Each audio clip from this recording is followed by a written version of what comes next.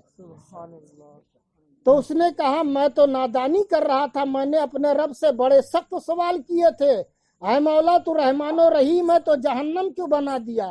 اب میں اپنے رب سے روز دعا مانگوں گا، کہوں گا اے پروردگار تو جہنم کو اور سخت آگ والی بنا دے کہ اس میں کوئی بھی گستاخ رسول جائے تو پل جھپکتے میں جل جائے۔ تو اللہ نے فرمایا تجھے کہنا نہیں پڑے گا، ہم نے اس کو اتنا تیز کر دیا ہے کہ جب قیامت آئے گی، قیامت آنے تک وہ نہ جانے کتنی تیز ہو جائے گی۔ اگر جہنم کے آگ کا میں سوئی کے ناکے کے برابر جہنم کی آگ کو زمین پر ڈال دوں، یا کسی دوزخی کے خون اور پیپ کو میں زمین پر گرا دوں گا، ڈال دوں گا، تو اس کے خون اور پیپ کی بدبو سے زمین والے ہلاک ہو جائیں گے۔